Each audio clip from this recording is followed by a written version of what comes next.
Hello, my friend. Today I will tell you another long-forgotten legend. Close your eyes and let the magic transport you to Middle-earth. Our journey begins. In the hush of the elder woods, where light falls like lace through silver-leaved canopies, and the stars still whisper the songs of forgotten ages, there once was a stillness that was not peace. It began with the trees, not in a cry, nor in a breaking of branch or storm-split trunk, but in silence. A quiet so deep that even the roots seemed to hold their breath. The birds did not sing in the dawn. The squirrels ceased their scampering games. The wind, once playful through the leaves, passed by as though mourning. The elves of the woodland realm noticed it first, the way the leaves of the mollern curled before their time, as if shying from the sun. The blossoms of Eleanor and Nifrdil dimmed in hue, their golden fire dulled to ash, and in the twilight the stars no longer seemed to reflect in the pools of Lorien. At first it was thought to be sorrow, grief in the land, echoing the grief of its people, for the world was changing, slowly, imperceptibly, but changing all the same. The age of elves was drawing thin, like the last light on the edge of evening. But this was something deeper, something older. The healers of the Galadrim sang their most ancient songs to the trees, to the soil, to the fading flowers, yet no answer came, and the whisper of dread began to pass from glade to glade. It was then that Radagast heard the cry, not with his ears, for it was not a sound meant for mortals or Maya. It came on the wings of moths at twilight, fluttering in erratic patterns. It echoed in the strange hush of the hedgehogs who had stopped curling into sleep. It throbbed in the sigh of rivers, once joyous, now murmuring like old men with forgotten tales. Radagast the Brown, called Ewendil in the tongue of the West, dwelt in the woods beyond Mirkwood's edge, in a little cottage woven from ivy and oak root. Most in Middle-earth had long since ceased to speak of him. Some said he had wandered into madness, too enamored of bird-song and badgers to concern himself with the world's fate. Others claimed he had vanished altogether, fading into moss and memory. But he remained, and though he preferred the company of rabbits and ravens to that of kings, his heart still beat in time with the song of Arda. When the balance of things trembled, Radagast felt it, not in thought but in spirit, like a sudden cold wind on a still morning. He stood that dawn at the threshold of his home, wrapped in a robe the color of bark and earth, and listened. A single leaf drifted down before him. It was not golden nor green, but pale, and its veins were black as ink. He caught it gently in his hands and closed his eyes. Within it he felt absence, not of life, but of memory, as if the tree had forgotten how to grow, as if the land itself were losing its will to remember what it once had been. And so he knew this was not decay alone, this was not time's gentle erosion. This was a sickness, a plague, and it had found its way into the oldest veins of Middle-earth. That night Radagast sat by the fire, his staff resting against the hearth, his long fingers curled around a mug of steaming root tea. His eyes were distant, cast into the flames. Around him, creatures of every kind nestled in warmth, a fox with eyes like amber glass, a pair of sleepy owls, a badger snoring softly beneath the table. But his thoughts were far from the quiet comfort of his home. He remembered a dream from many years ago, long buried beneath layers of waking days. In it, the stars had fallen like tears. The forests had stood still, not dead but silent, like mourners after a funeral. And in the dream, a voice had whispered, "When the light forgets itself, remember me." Radagast had never known whose voice it was, a spirit of Yavanna, perhaps, or one of the Maya whose name had been lost in the East, but the dream clung to him now like mist. He turned to the birds perched near the rafters. "The trees are calling," he said softly. "They are losing their song." A raven tilted its head.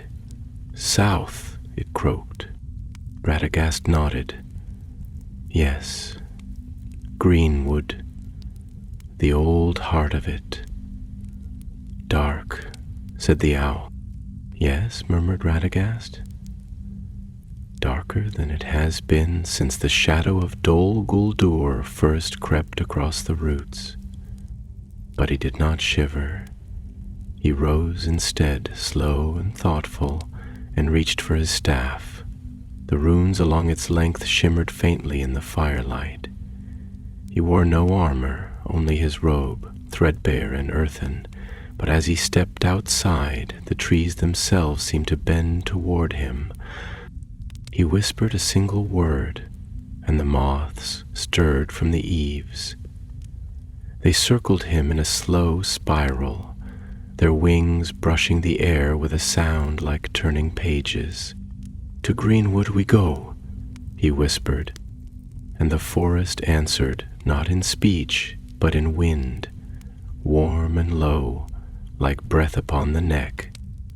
And so began his journey, not of miles, but of memories. For the plague he sensed was not one of blood and fever. It was a forgetting, a slow unweaving of the stories that bound the elves to their lands, to the stars, to themselves. And somewhere, in the shadowed places between root and ruin, the source awaited, ancient and buried. Radagast, the brown wizard, once thought lost in solitude, had heard the call, and he would answer it. The path into Greenwood, which the men had long since come to call Mirkwood, was not carved with roads nor marked with signs. It wound through ancient groves like the memory of a forgotten song, faint but familiar, hidden beneath centuries of shadow and sorrow. As Radagast stepped beyond the boundary of his woodland refuge, the land itself seemed to change beneath his feet, not in sudden rupture, but in slow, solemn shift, like the breath of a dream deepening into sleep. The sky above was a dome of dimming gold, bruised at the edges with the violet hush of oncoming dusk. Clouds passed like solemn thoughts across the heavens, casting moving shadows over the forest floor, as if the very light mourned something it could not name. The trees, tall and many-limbed, stood like silent witnesses to the ages, their bark gnarled with time, their crowns entangled like the fingers of ancient gods in restless prayer. Their silence was not of peace, but of withholding, like a grief too deep for speech. As Radagast moved between the roots and trunks, his robes brushed the undergrowth with a sound like sighs in sleep. Moss covered the stones, damp and soft, but with a faint chill that clung to his bare fingers when he reached down to touch the earth. It was not death he felt there, but something stranger, a thinning of memory, as though the land itself were struggling to recall the rhythm of its own pulse.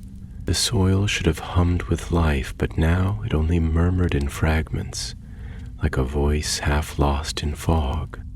The birds no longer sang, Their absence was not an emptiness, but a presence unto itself, thick, uneasy, and watching. The only sounds were the creak of old wood and the low murmur of distant water, winding through the roots like a forgotten tale. Every so often a branch above would sway, not with wind, for there was none, but with some deeper breath, as if the forest itself stirred uneasily in its dreaming. Radagast paused by an old ash tree whose roots curled above ground like the limbs of a sleeping beast. He rested his hand against its trunk and let his breath slow. Beneath his fingers he felt the faintest echo of life, but it was like listening to a harp string long since loosed, its resonance soft and wavering, unsure whether to hold or to fade. "You remember, don't you?" he whispered, not to the tree alone, but to the place itself. "You remember what it was to bloom with moonlight, to speak with leaf and star, but something has wound itself around your heart." A breeze stirred then, barely more than a whisper, and it carried with it the faint scent of withered blossoms and wet bark, mingled with something subtler, more sinister, a sweetness that had turned to rot, like fruit forgotten on the vine. The smell of beauty unraveling. Radagast closed his eyes. His thoughts wandered then, unbidden, to the days of his arrival in Middle-earth. He had come not with the fire and thunder of war, nor with the heraldry of lords, but quietly, stepping through the veil of time with a gentle curiosity for all living things. He remembered the first time he had heard the language of the foxes, the first time he had coaxed a field mouse from hiding, the first moment the wind had spoken his name through the rustling of the reeds. He had been content in those early centuries to listen, to learn the quiet rhythms of the world, and to understand its griefs without rushing to mend them. But now the grief was different. Now it reached into the roots of all that once sang. Further along the path, if it could be called such, for no feet had tread there in many years, Radagast encountered a glade sunk low in the earth, like a bowl cupped in the hands of the forest. The light here was strange, diffused through layers of green canopy and falling like the shimmer of water through glass. In the center of the glade stood a tree that had once been golden, its bark pale as honey and its leaves shaped like stars. Now, those same leaves hung limp and gray, and the trunk bore dark stains like tears. Beneath it knelt an elf. He was motionless at first, his face pressed to the soil, his silver hair tangled with fallen leaves. Radagast's heart clenched. He had seen death before. He had watched deer fall beneath the teeth of wolves, seen birds struck from the sky. But there was something in the stillness of this figure that felt wrong, not simply stilled by death, but drawn downward by some unseen weight, as though life itself had grown tired of being remembered. He stepped forward gently, his voice low and steady. "You are not alone, friend," he said, the words falling like dew onto the silence. The elf stirred, slowly as if waking from a sorrow too deep for dreams. He raised his face, and Radagast saw eyes that had once held starlight, now clouded like glass left to frost. I did not hear your coming," the elf said at last, and his voice was brittle as dry leaves. "But perhaps that is not strange. I have not heard the birds in many days." Radagast knelt beside him, laying a hand upon his shoulder. "You are not at fault for your silence," he said, "when the forest itself has grown too weary to listen." The elf his name he would soon share was Thalionel, blinked slowly as if struggling to hold the shape of a thought in his mind. "My beloved lies ill," he murmured. "She was once a singer of trees. Her voice could coax a rose from slumber. But now she sleeps, and the petals fall from her hair, and I fear she dreams of nothing." There was a pause, and then, as if the forest itself were drawing closer, listening, he added, "We tried all we knew. Songs of renewal, waters from the silver springs, herbs grown beneath the stars. Nothing stirred her, and now I feel the same forgetfulness crawling into me." Radagast looked at him with gentle sorrow, his brow furrowed not in judgment but in shared grief. "This is not an illness of body," he said softly. "It is a thinning of the soul. Something has touched the memory of the land, and where the elves are most deeply rooted, they too begin to fade." Thalionel bowed his head. "Then we are lost, for we are memory made flesh. If the song forgets itself, how shall the singers endure?" Radagast's gaze drifted upward to the canopy, where the winds stirred the dead leaves with a sound like whispered names. "Not lost," he said, "but imperiled. And peril can yet be answered." Thalionel looked at him then, more fully, his face lined with a century's sorrow. "You are Radagast. I remember stories told in Rivendell long ago, of the brown wizard who spoke with beasts and trees." "I am," said Radagast, "though time has passed, and the stories have faded like the echoes of old rivers. Still, I remember, and that is why I am here." Tolionel's voice trembled with a mixture of hope and fear. "Will you help her? Will you help us remember what we are?" Radagast stood slowly, his staff in hand, the runes along its length glowing faintly with an inner light. "I will try," he said, "but we must journey deeper. For the root of this forgetting lies not here in the glade, but in the darkened heart of the wood, where memory itself was once buried." The elf rose beside him, less steady than before, but with a spark kindling behind his gaze. And beneath their feet, unseen by either, the earth stirred, ever so slightly, as if something very old had heard them. They moved together beneath the shifting shadows of greenwood, though it no longer bore the scent of its older names. Once it had been Greenwood the Great, a name that rang with grandeur and spoke of unending canopies laced with golden light, of roots that twined deep into the very bones of Arda, of a land that remembered the laughter of the stars. But now, even the forest seemed uncertain of what it had once been, as Radagast and Thalionel passed beneath branches that drooped like sorrowful arms. They found themselves walking not merely through space, but through layers of memory and silence, each footfall unsettling a world that did not wish to be disturbed. The trees, once proud and wide in their reach, now leaned in strange angles, as if drawn by a weightless gravity toward some unseen point of despair. Their bark, which should have pulsed with sap and song, was mottled with streaks of gray and veins of black and lichen, like old stone etched with grief.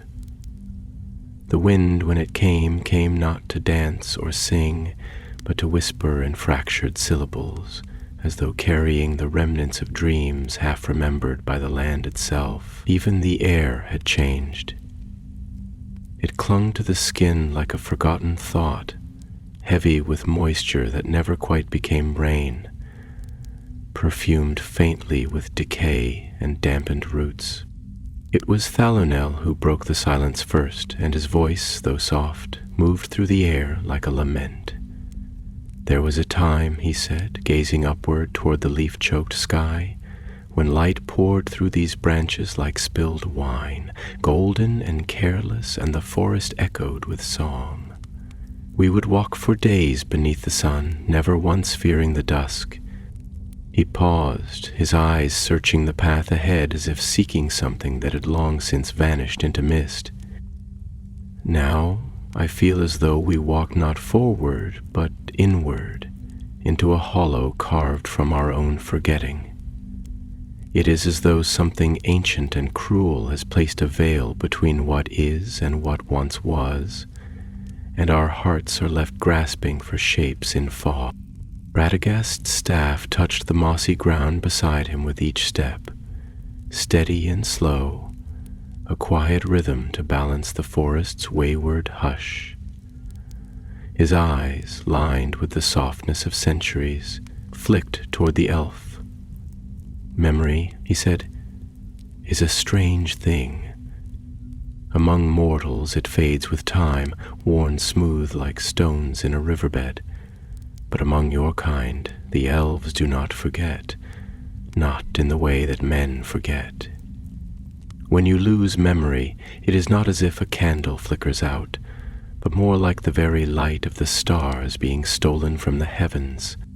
Dalionel turned to him, his expression drawn, not with anger, but with an old and quiet ache. "And what becomes of an elf who forgets?" he asked, the question hanging in the air like mist over a lake. "What becomes of a people who once sang the first songs of the world, if those songs are drowned in silence?" Radagast's answer came not quickly, but with thoughtfulness that had grown in him over many years spent in listening rather than speaking. "I do not know," he admitted, his voice the sound of wind through leaves, "but I have seen birds lose the sky and deer forget their paths to the river. I have watched the stars vanish from the eyes of old creatures who once spoke of constellations by name. When memory is unraveled, being itself begins to dissolve, not in fire or war, but in stillness, in silence." They walked for a time in that silence, letting it stretch not as absence, but as presence. The forest around them darkened as the light dimmed. There was no sun to watch descend. Rather, the world seemed to fall into dusk without ceremony, the way grief seeps into a house when the laughter has gone. Eventually they came upon a clearing, a low hollow cut between hills of moss and root. It should have been a place of beauty. A stream, narrow and clear, curled through the glade like a ribbon of glass, and pale ferns grew in its banks, their fronds shivering with unseen breath. But the beauty was muted, fragile, as if painted over, rot. The trees that circled the hollow leaned inward, not protectively, but in mourning. Their branches stretched out like hands, trying to touch something that was no longer there. Thalionel stopped at the edge of the stream and fell to his knees. He cupped the water in his hands, stared at it, then let it fall back through his fingers. "Even the water forgets," he said. "There was a time when the streams of greenwood sang names. Every bend and stone remembered a song. Now it flows in silence, as though it carries no history at all." Radagast knelt beside him, the soil soft beneath his knees, and dipped his own fingers into the stream. The water was cold, colder than it should have been, as if it had come not from springs but from some deep place untouched by sunlight. He closed his eyes. "There is something," he whispered, "lying beneath this forgetting, not just the absence of memory, but the presence of something else, a will, a hunger that thrives not on destruction, but on erasure." Alianel looked at him with eyes still pale from sorrow, but touched now with a spark of fear. "A shadow without fire," he murmured. "A darkness that does not burn, but unweaves." Radagast nodded. "Yes, and I fear it is old. Older than even the trees know. It is not new to this world, but has merely awakened or been stirred from slumber. Something that the elves may have buried in time, long ago, thinking it would never stir again." He looked around the clearing, at the trees bowed with silent grief, at the water flowing like a dream without voice. "This place was once sacred. Can you feel it?" Thalianel closed his eyes and breathed deeply. "Yes," he said after a moment. "It is like standing at the edge of a song, hearing only the echo of a note that once held all things together." "Then here," said Radagast, "we must linger, for if there is memory still hidden in this place, we must coax it out gently, like waking a friend from a long, troubled sleep." He drew a small satchel from within his robes and opened it carefully. Inside were seeds, tiny and gray, flecked with silver. "These are seeds of Elanor," he said, "a flower that only blooms in the presence of deep memory, where the world remembers itself most fully. If they take root here, we may find what was lost." Vilionel watched him with reverent stillness. "Then plant them," he whispered. "Let the land remember." And so they began, hands in soil, soft and slow. The planting was a ritual, not of ceremony, but of remembrance. As they worked, the wind quieted, and even the trees seemed to lean closer, as though listening. The first seed fell, the second, and with the third, the earth trembled just slightly, like a breath caught in the chest of the world. And far beneath the soil something stirred, not in wrath, but in awareness. Night had fallen over the glade with a tenderness so complete, so deliberate, it felt as though the very stars had dimmed their light in deference to the hush below. There was no wind, no ripple upon the stream, no cry of owl or fox, only a silence thick and deep, like velvet pressed against the ears. Even the leaves, which in healthier times would have rustled gently with the passing of unseen breezes, now hung still and heavy, weighed down as though by the gravity of the moment. Overhead the canopy arched like a cathedral of withering limbs, darkened with age and sorrow, and through its narrow cracks constellations blinked uncertainly, their once proud light blurred by a thin veil of high clouds. The seeds had been planted. Radagast sat beside the stream, his knees drawn close, his fingers stained with damp soil that clung like ash to his skin. His staff lay beside him, dimly aglow, its runes flickering like the dying embers of a forgotten hearth. He gazed not at the sky nor the shadowed boughs above, but into the water where the reflection of stars trembled faintly.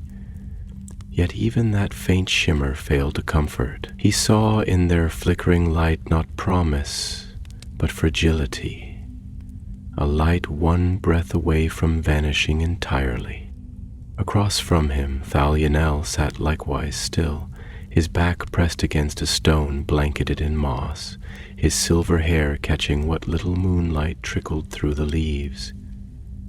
His eyes, though open, were distant, as if gazing inward upon landscapes no mortal map could chart. For a long while neither spoke. Their shared silence was not awkward or strained.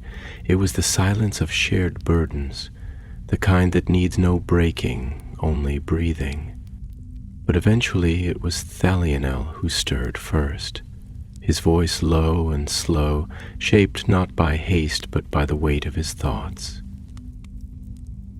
"You spoke of a hunger," he said, his gaze still lost among the trees, "a will that unweaves not with fire but with forgetting. That is a form of evil I do not understand, and that perhaps is what frightens me most. For fire, I know, swords, poison, the cruelty of teeth and claw, those things we elves have faced in one age or another. But this..." He looked toward Radagast now, and the pain in his eyes was not raw but refined, aged and deepened like wine left long in the cask. "This is different. This is as though something wishes to erase us, not from the world, but from the memory of the world. And what, Radagast, are the elves, if not memory given flesh? If even the trees forget our names, if even the rivers forget the sound of our songs, do we continue to exist at all? Or are we only the echo of a song whose singer has gone silent?" Radagast listened, his brow furrowed with the kind of sympathy that had no remedy. He did not rush to answer, for some questions deserved the space to breathe, the dignity of silence. But when he did speak, it was as one who had pondered long, alone, among things that moved more slowly than sorrow. "There are songs, Thalionel," he said softly, "that live even after their notes are forgotten. Melodies that echo in the stones, in the bones of mountains, long after those who once sang them are dust. I have walked in valleys where the wind hums with the grief of ancient wars, grief so old that even the trees cannot name the battles, and yet the sorrow lingers like perfume in a closed room." He reached down to the water and let his fingers brush the surface. "Perhaps the true tragedy is not that we are forgotten by the world, but that we begin to forget ourselves, that the memory within becomes dulled by the silence without. And when that happens, when the flame of remembrance fades from within us, that is when the unweaving truly begins." Thalionel bowed his head. "Then this is not merely a blight of the land. It is a sickness of soul." "Yes," Radagast replied, "and like all sicknesses of the soul, it cannot be cured by root or herb alone. It must be named, it must be understood, and perhaps it must be grieved." The words settled between them like ash, not choking but solemn, a benediction of truth. Around them the glades seemed to listen, and the shadows that curled among the tree roots deepened, their edges growing still more indistinct, like dreams unraveling upon waking. And then, as if summoned by the solemnity of their speech, a change came over the clearing, not sudden, not loud, but gentle and strange. The stream, silent for hours, began to hum, not a song precisely, but a vibration, a resonance, like the throat clearing of some ancient voice testing its memory. Radagast stood at once, his staff in hand, the runes along its surface now brightening, casting soft light into the gloom. Thalionel rose as well, his breath catching in his throat. The ground beneath their feet trembled, not with violence, but with purpose, as if something long buried had stirred and turned over in its sleep. And then it happened. The first seed sprouted. It happened with no flash, no thunder, a pale green tendril, delicate as silk thread, pushed up through the soil at the glade's center. It curled once in the air, unfurling like the fingers of a waking child, and then settled, trembling, into stillness. And from that tendril a faint scent rose, a fragrance so subtle that it might have been imagined, and yet it held within it a weight of memory so profound that both elf and wizard staggered beneath its weight. It was the scent of ancient spring, of starlight falling upon dew-wet leaves, of the breath of Yavanna in the morning of the world. Thalionel pressed a hand to his chest, his eyes wide with something close to pain. "I remember," he whispered. "I remember the fields beyond Cuiviénen, when first we woke. I remember the song that shaped my name from starlight. I had forgotten." Radagast, too, felt the bloom of memory stirring in his bones, not his memories alone, but those of the world itself. He felt the pulse of the land, the heartbeat of forgotten hills, the murmur of roots who had once known joy. The sprout in the glade was no mere plant. It was a key, an awakening, a name spoken aloud after being long sealed in silence. But even as the beauty of that moment unfurled around them, the forest beyond the glade seemed to recoil. The trees shivered, not with wind, but with warning, and a groan rose from the depths of the wood, a sound not made by beast nor bird, but by the forest itself. Radagast turned, eyes narrowing. "It knows," he said. Thalionel looked at him, confusion in his gaze. "What knows?" Radagast did not answer at once. Instead, he stepped to the edge of the glade, his staff raised high. He closed his eyes and whispered a word in the old tongue, a word older than fire, older than shadow, a word spoken once in the presence of the Valar, and never again until now. The forest responded not with voice, but with movement.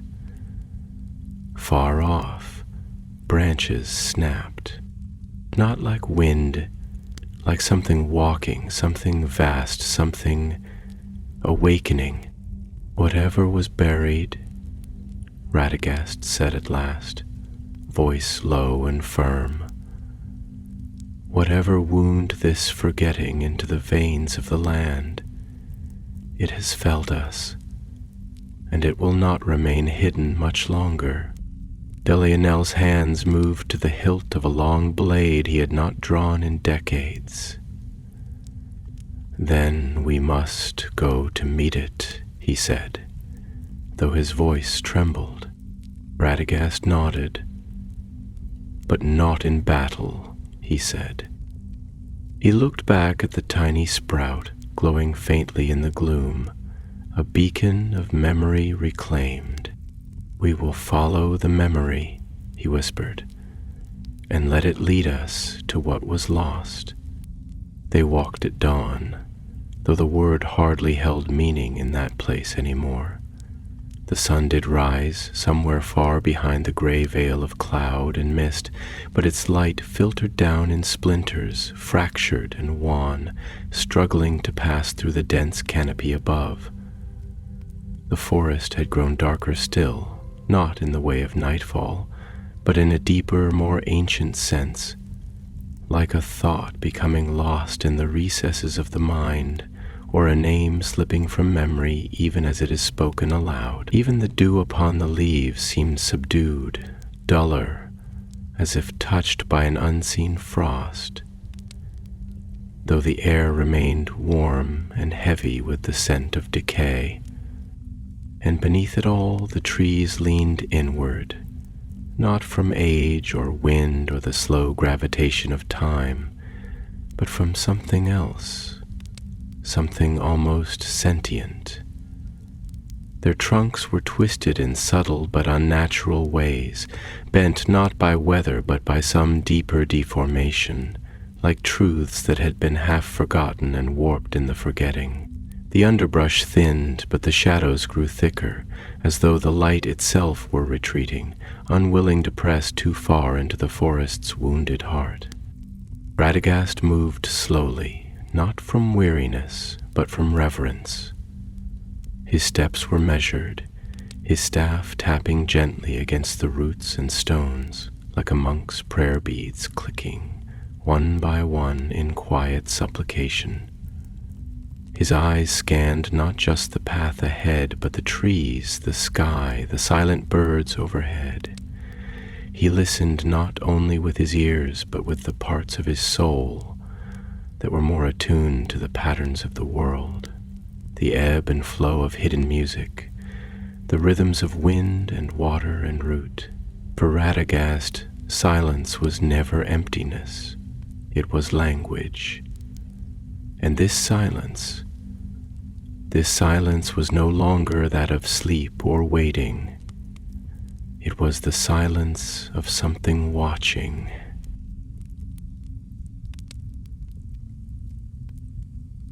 Dalianel followed close, his steps lighter but no less deliberate.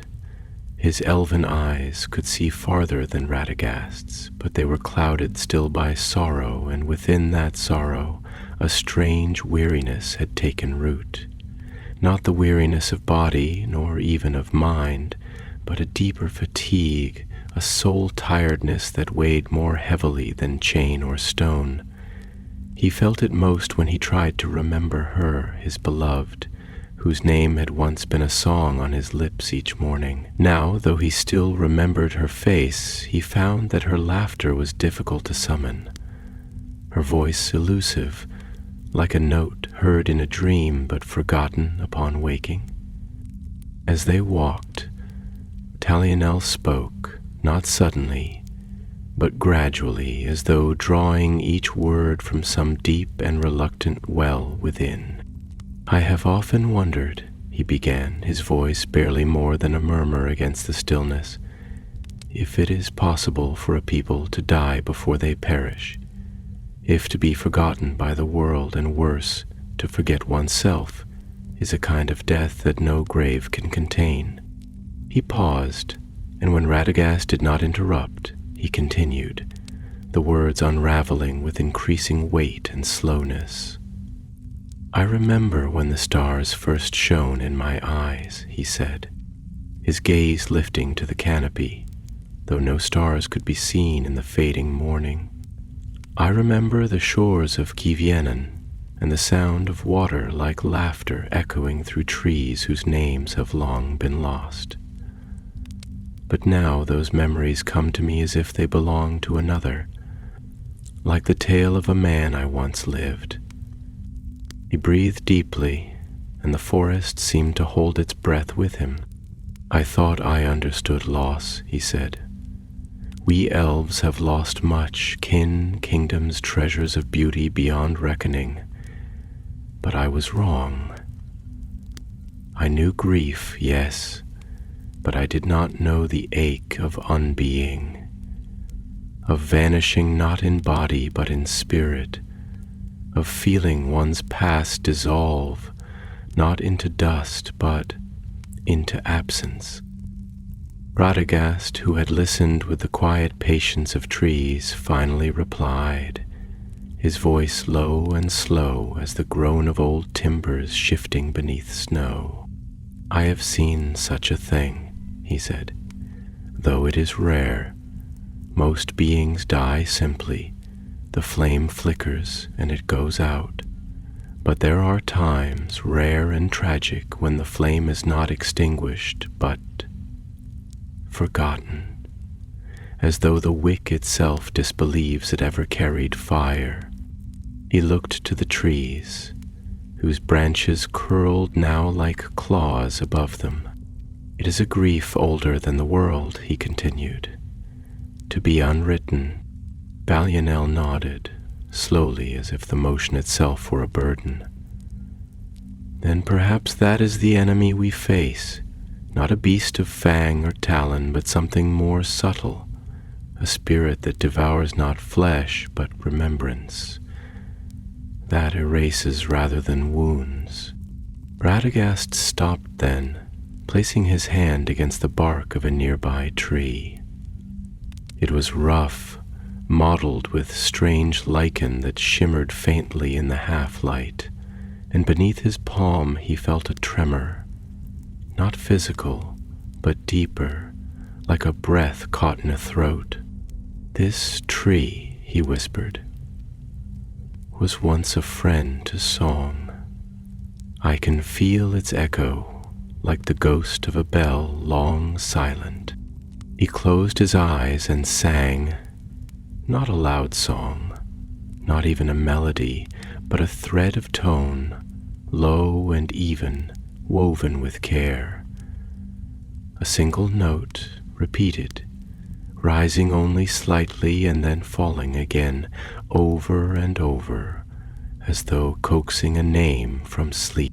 And slowly, painfully, the lichen pulsed with light, pale green, like spring remembered through tears. The bark beneath his hand warmed, and for a moment the tree sighed. But then the light faded quickly, and the warmth receded. The song could not hold. Radagast stepped back, his shoulders heavy with sadness. "It is as if they want to remember," he said, "but something holds them fast, some hand upon their roots, some whisper in the soil that says, 'Forget.'" Ballianel approached, placing his hand on the same bark, and closed his eyes.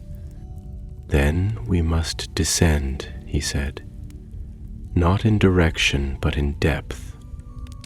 If the plague lies beneath remembrance, then we must go where the land remembers deepest, to the hollow places, to the heart of this forest."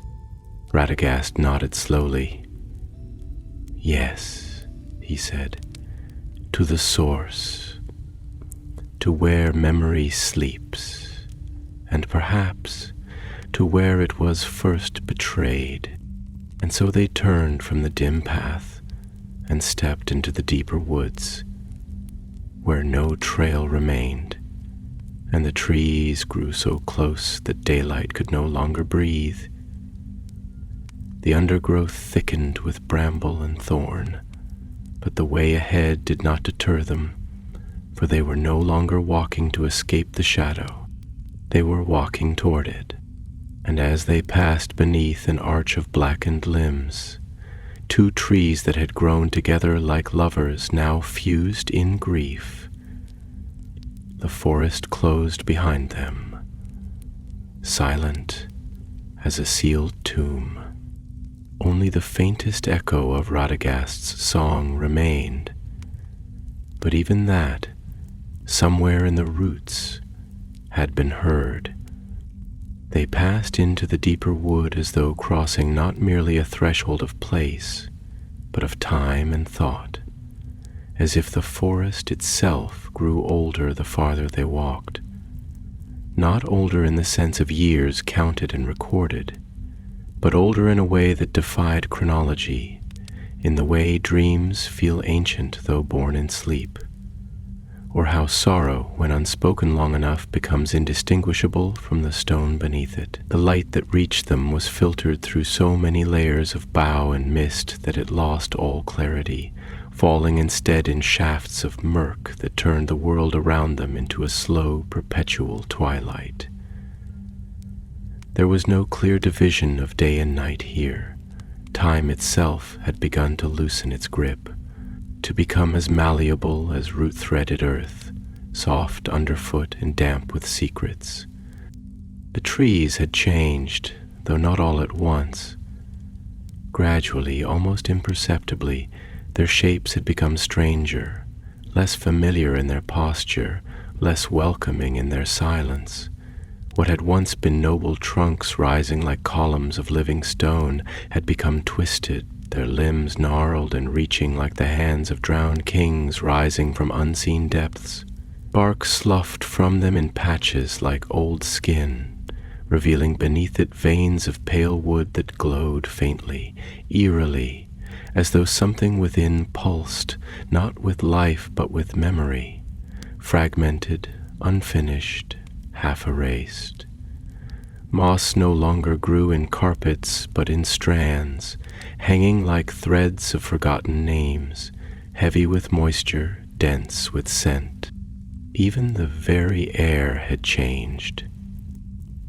It no longer moved naturally through the glades, but lingered, thick, cool, and damp, like the breath of a being too vast to see and too quiet to hear. There were no birds, no insects, no movement save their own, and yet the sense of presence pressed against their skin, an invisible weight upon their shoulders and the napes of their necks. It was as though the forest had become aware of their presence, not merely observing them but studying them, and not with curiosity, but with recognition. Radagast slowed his pace, his staff held loosely in one hand, his other brushing the leaves and vines that hung low like curtains between one realm and another.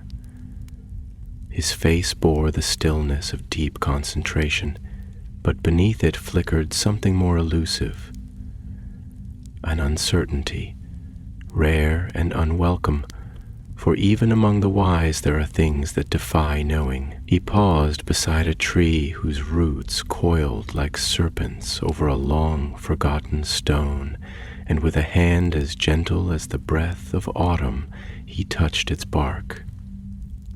The response was immediate, though not violent.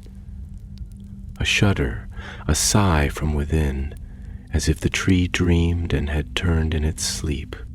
"They are not dead," he murmured, almost to himself, though Falinel was close enough to hear. "They are dreaming, or... no, not dreaming. The elf stepped closer, his eyes darkened by shadow and thought. Then they still feel? Still know? Radagast turned his gaze upon him, and his eyes, usually soft with kindness and the simple joys of birds and beasts, were solemn, almost haunted now. "Not in the way you or I know," he replied, "not with words or images, not with sense, but in the way that rivers remember the paths they once carved into stone, or in the way fire remembers the wood it consumed. These trees, they do not remember themselves, but something remembers through them." Falinel frowned, his gaze trailing across the canopy above. "Then they are vessels," he said quietly, "empty of will, but full of echo, like tombs built not for the dead, but for the memory of the dead." Radagast nodded slowly, the comparison settling over him like dust. "Yes," he said, "and whatever lies beneath this forest, whatever we seek, it is not simply evil, it is not fire or fury or rot, it is silence, purposeful silence, a silence that does not allow mourning or recollection, but instead consumes the space where memory ought to be." The elf breathed deeply, his chest rising with the weight of thought. "Then it is not destruction that threatens us," he said, "but the erasure of meaning. And without meaning, what remains of anything?" That question lingered between them like smoke, and neither spoke further as they walked, each wrapped in their own spiraling reflection. Beneath their feet, the ground softened, sloping gradually downward, the path becoming less a trail and more a descent, a corridor through living walls of bark and vine. The further they went, the more the forest began to feel subterranean, though they remained above ground. The light thinned further until it was no more than a whisper, and they moved as if by instinct, guided not by sight but by sense, of presence, of direction, of need. Eventually they emerged into a wide, circular hollow, a depression in the forest floor surrounded by towering trees whose trunks bent inward at the top, forming a vault of limbs like the ribs of some great sleeping beast. At the center of this glade, if it could be called such, stood a monolith of black stone, cracked and veined with silver, as though light had once tried to escape from within and failed.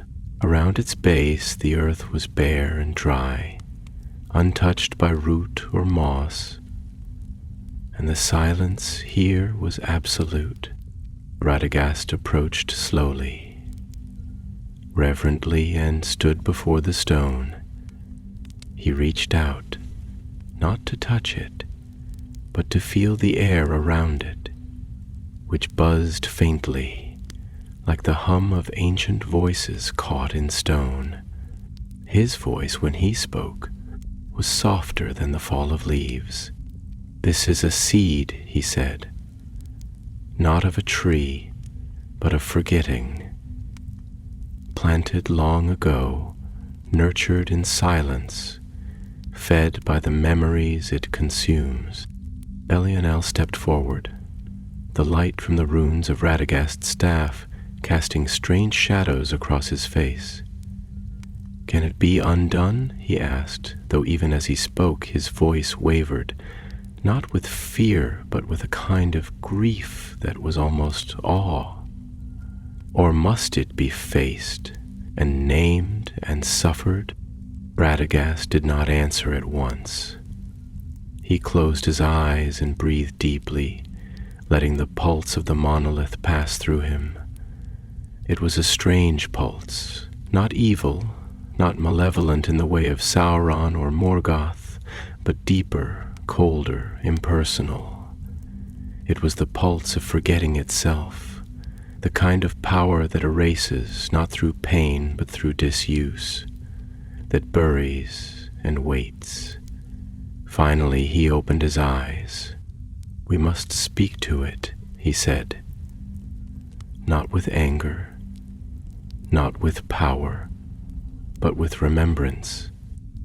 We must call to it not as an enemy, but as a wound in need of healing, for it is not only the elves who have forgotten. It too has been forgotten. It too is the echo of something that once knew its place." Thalionel stared at the monolith, his face unreadable. "Then let us remember," he said, "for all that has been lost, for those who sleep, for those who are vanishing still." And Radagast raised his staff, and the forest held its breath. There was a stillness in that hollow, so absolute, so deliberate it seemed to have weight, pressing against the skin and bones of those who dared to stand within it. The air no longer moved. It did not stir with wind or breath, or even the tremble of unseen creatures hiding in root or burrow. It had the quality of stone, dense, unyielding, and ancient. Above them, the trees that ringed the glade bent inward in silent congress, their limbs not merely grown together by time, but by intention, as if they had woven themselves into a vault to contain the thing that stood below them. Their bark was darker here, streaked with hues not born of daylight, veins of shadow and silver coursing like frozen tears down their sides, and the ground, where roots should have broken through and leaf litter should have gathered, was bare and dry, as if the forest itself had recoiled from the black monolith that rose in its center. The stone was not large, but its presence made it feel so. It was tall as a man and wide as two, smooth in places but fissured with ancient cracks, through which a faint silver luminescence pulsed, faintly, irregularly, like the heartbeat of something half forgotten, still dreaming in the cold. It was not beautiful.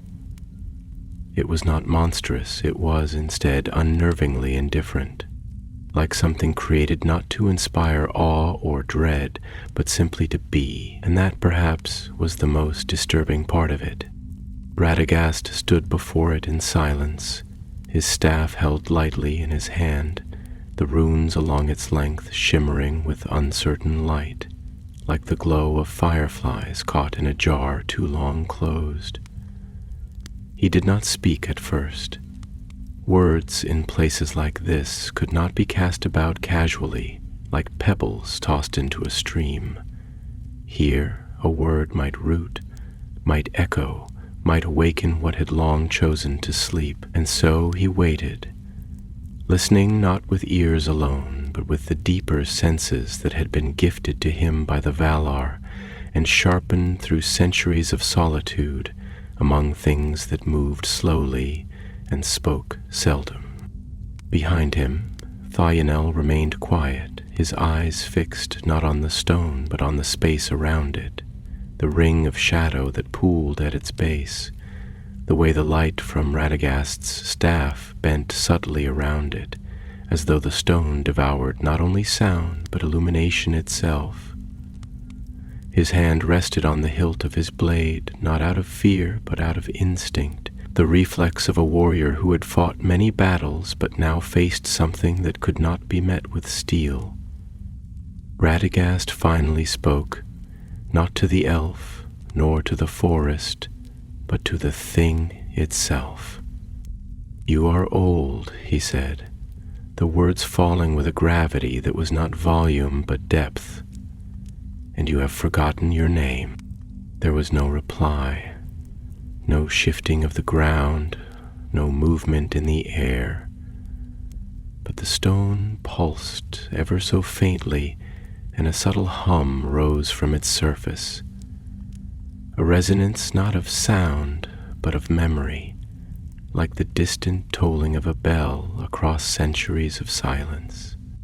"You were planted here," Radagast continued, "not by malice, but by fear, not as a prison, but as a seal, a lock upon the wellspring of remembering, not to harm, but to protect." He stepped closer, the edge of his robe brushing the dry earth. "But the seal has become the wound. What once held back sorrow has now begun to smother all joy. What once bound shadow now unbinds light. You feed on what should live, you drink what should sing, and the elves, whose souls are thread and song and memory, are unraveling in your silence." Thionel spoke then, slowly, his voice soft but strong, like the tone of a harp string plucked in the dark.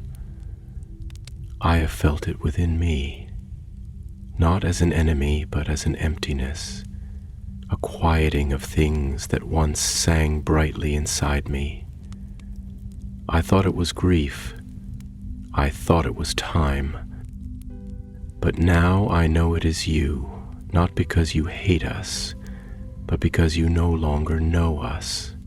He stepped forward, his hand no longer upon his sword, but extended, not to strike, but to reach. "You do not remember us," he said, eyes wide with pain and wonder. "But we remember you. You were once the guardian of the Grove of Echoes. You were the keeper of the forgotten songs. You were born in the age when light first touched the bark of trees, and you sang to the roots to teach them how to drink. The stone pulsed again. Once, twice, and the ground trembled beneath their feet. Not violently, but like a breath caught in the throat of the world. Radagast's voice softened, deepened. You are not evil. You are not cruel. You are simply alone. Left too long without voice, left too long without name. And in your solitude you have done what all forgotten things do. You have drawn the world into your forgetting. He lowered his staff, and the light at its tip dimmed. But we are here to remember you. And then, slowly, he knelt. He laid his staff upon the ground and pressed both hands to the dry earth. We remember the grove. We remember the song of first root. We remember the names whispered into leaves by starlight. We remember you. Dalionel knelt beside him. He closed his eyes, and from his lips came a whisper. Not in the common tongue, nor in Quenya or Sindarin, but in the language of the forest before speech. Vowels long and liquid, consonants soft as petals falling. It was a prayer, and it was a promise, and as he spoke, the earth warmed beneath them. The stone pulsed again, more brightly this time. A tremor passed through the trees above, and the vault of limbs swayed, not in resistance, but in rhythm. From the stone's cracks rose a light, not cold, not harsh, but green and gold, like sunlight filtered through spring leaves. And with that light came a sound, a low, mournful tone, as though the monolith had begun to weep. And then something miraculous occurred. The ground around the stone softened, darkened, drank deep of unseen waters. Small shoots broke through the soil, pale and trembling but alive. Tiny leaves unfurled, and in the stillness of that place, a breeze finally stirred. The forest exhaled. Radagast looked up, tears in his eyes. It remembers. Thalionel's voice trembled as he added, and we are remembered. The monolith no longer pulsed. It glowed steadily now, a warm internal fire, not bright, not blinding, but calm and enduring, like the embers of a long-kept hearth. And somewhere deeper still, the roots of the forest stirred in recognition. A beginning had been made. They did not rise immediately nor speak in haste, for there are moments in the life of the world so rare and delicate that even breath must be held gently, as if the air itself might fracture from the weight of sound. The glow that pulsed within the monolith was no longer eerie or lifeless, no longer a cold echo of something half remembered, but a quiet flame of renewal. Subdued, yes, as though unsure of its own right to exist, but undeniably present. Like the first note in a long-forgotten song, it carried the shape of beauty that had once been and might yet be again. Around them, the clearing had begun to change, not rapidly or violently, but subtly, with the slow deliberation of life returning to places it had once loved but long avoided.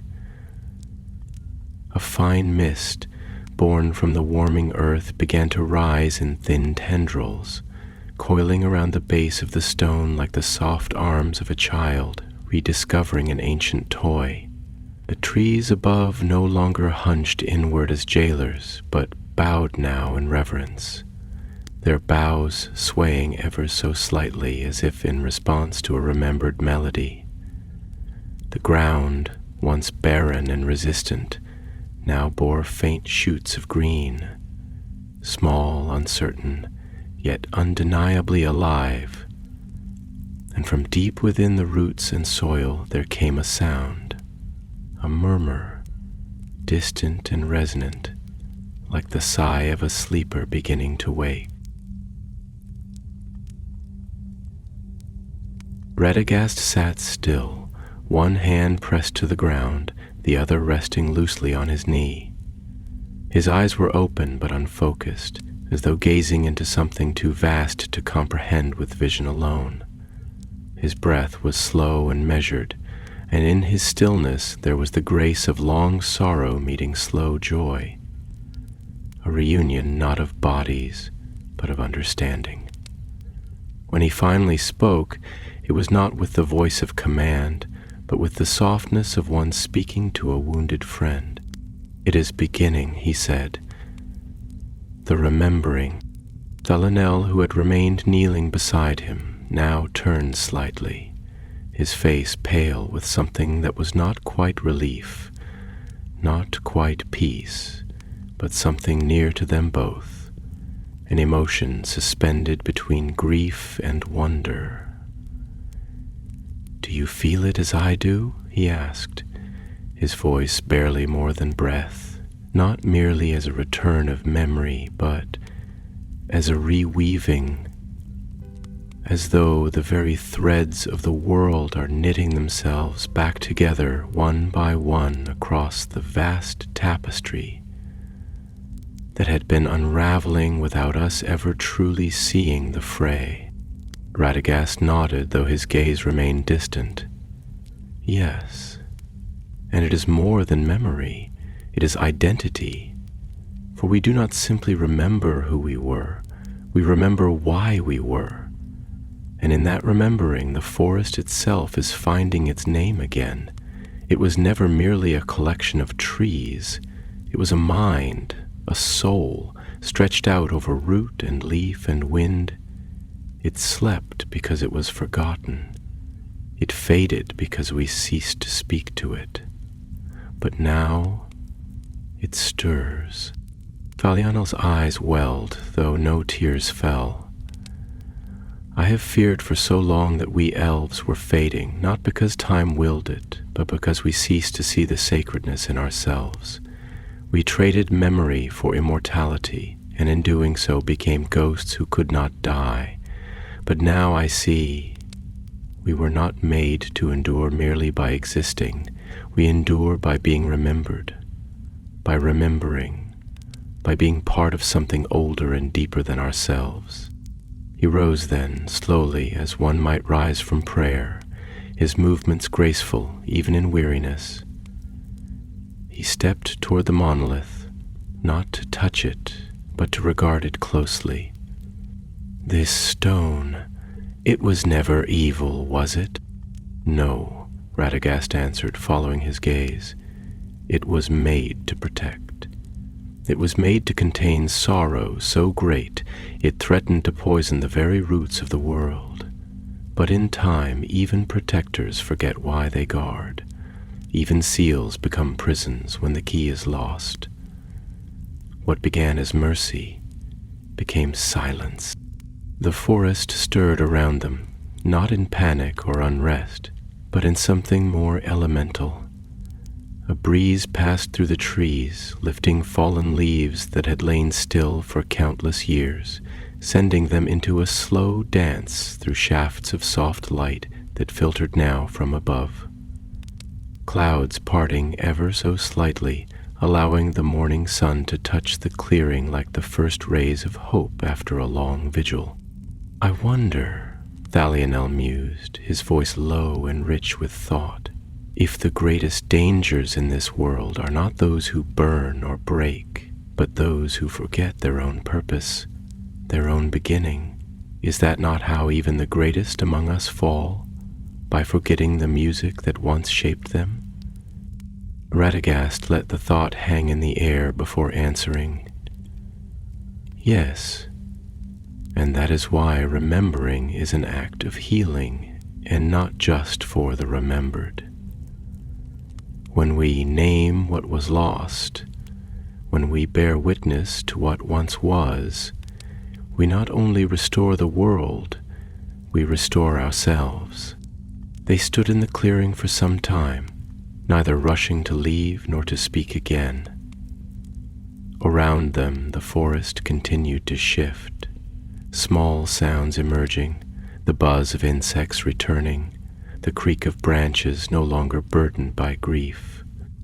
Light played upon the bark, now mottled not with shadow alone, but with hints of gold and green, like veins of hope threading through the memory of wood. Eventually Radagast turned and began to gather his staff, the runes along it still softly aglow, though with a more gentle hue now, less like a warning and more like a lantern carried on a long road home. "There is more to be done," he said quietly. "The plague will not vanish in a day, nor will all the wounds of forgetting heal at once." Talianel nodded, but his gaze lingered on the monolith, which no longer pulsed but glowed with steady light, like a beacon in deep places. "And what of it?" he asked. "Shall it remain here?" "Yes," Radagast replied. "It is no longer the wound, it is the scar. And scars, too, are memories. They are proof that healing has occurred. Let it stand, not as a warning, but as a remembrance of what silence can become when left unchecked."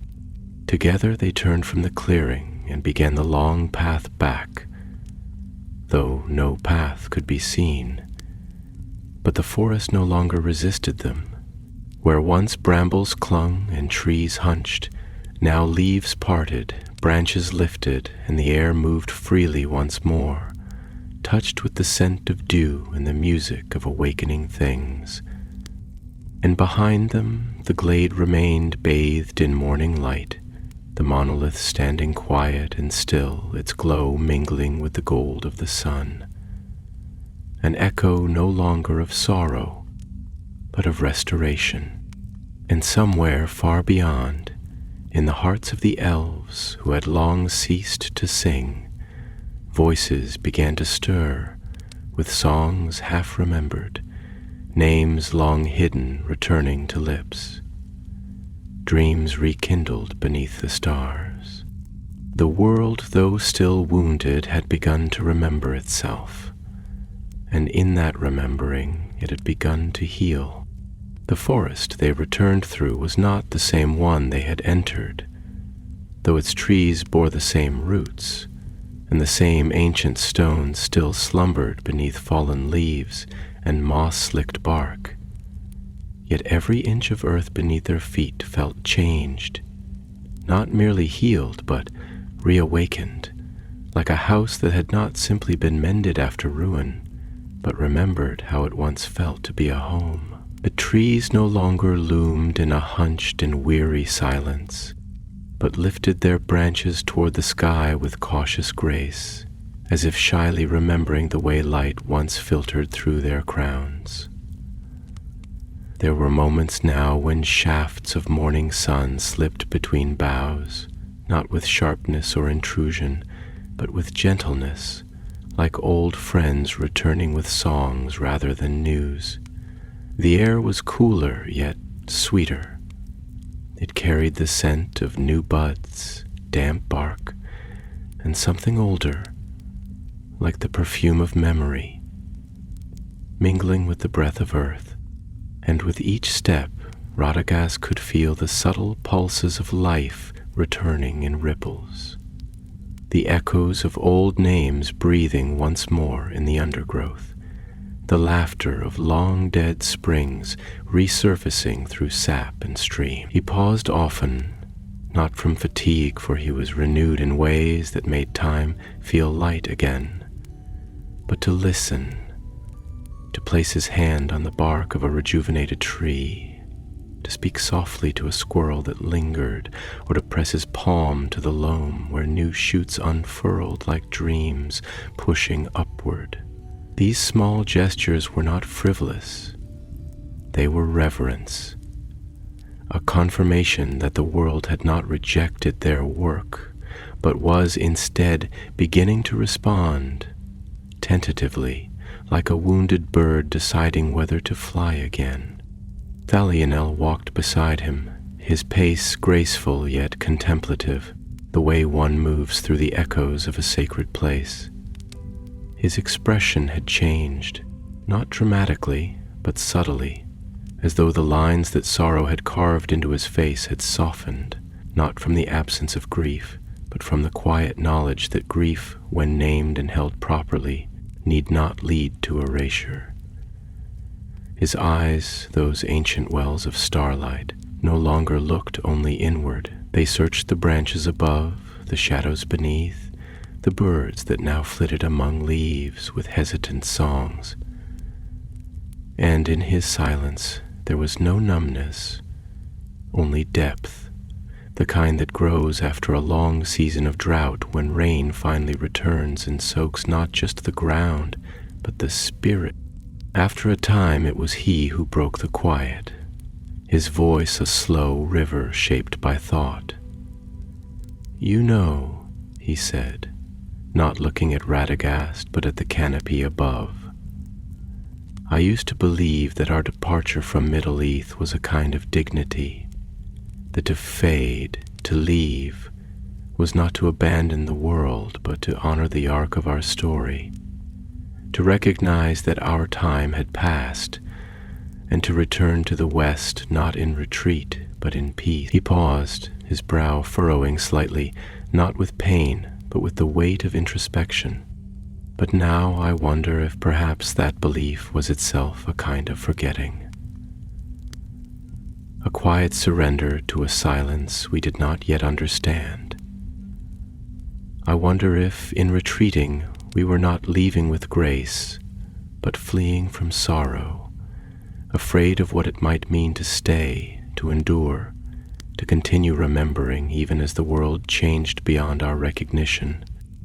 Radagast's voice, when it came, was gentle, like a hand brushing away cobwebs from a long, unopened window.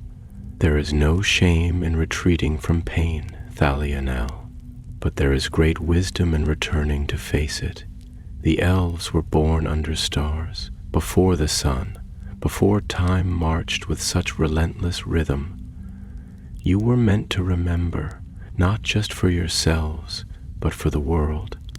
You were the keepers of its stories, its sacred patterns, its first names. When the elves forget, it is not only your people who fade, it is the memory of the world itself that begins to dissolve." Thalionel sighed softly, and the wind echoed the sound, rustling the leaves above as if even the forest mourned that truth. "Then perhaps this plague," he said, "was not merely an affliction but a mirror, a reflection of the forgetting that had already begun in us long before the forest echoed it. The sickness did not come from the outside, it rose from within, from silence seated in places we thought sacred because we had stopped listening."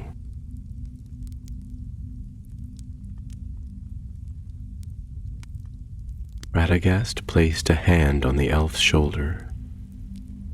"But you listened now, and that has made all the difference." They continued walking in silence for a while longer, the path widening as it approached the outer borders of the forest, where the land met clearer skies, and the breath of the world moved more freely. Here the light took on a golden hue, bright and warm but not harsh, like the glow of a hearth seen from a hill at twilight, welcoming. And in the distance, through the veil of trees, the shape of Radagast's cottage came into view, small and tangled with ivy, its roof a quilt of moss and birdsong. Smoke curled from its crooked chimney, and the garden, once withered and mournful, now bloomed with early blossoms, modest, shy. As they reached the threshold, Radagast turned, looking back into the forest with a gaze that was not farewell, but benediction. "She will sleep lighter now," he said softly. "And when next we walk beneath her branches, she will remember our names." Thalionel nodded, the weight of that truth settling into his heart like a stone cast gently into still water. "And perhaps," he added, "we shall remember our own." Radagast smiled, a slow, quiet thing that creased his weathered face and made his eyes gleam with warmth. He opened the door and stepped inside, the light from the hearth spilling out onto the threshold, casting golden patterns on the grass. Inside, birds chirped softly, the scent of tea and dried herbs drifted lazily through the air, and the house felt as though it had been waiting, not with impatience, but with love. Thalionel followed, his steps light, his presence no longer hollow. Outside the forest watched, and from the roots to the highest leaves it remembered. It remembered names whispered in grief and sung again in hope. It remembered hands pressed gently to bark and prayers spoken into stone.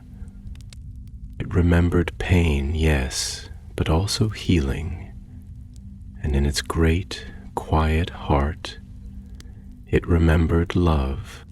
The Elven plague was ending.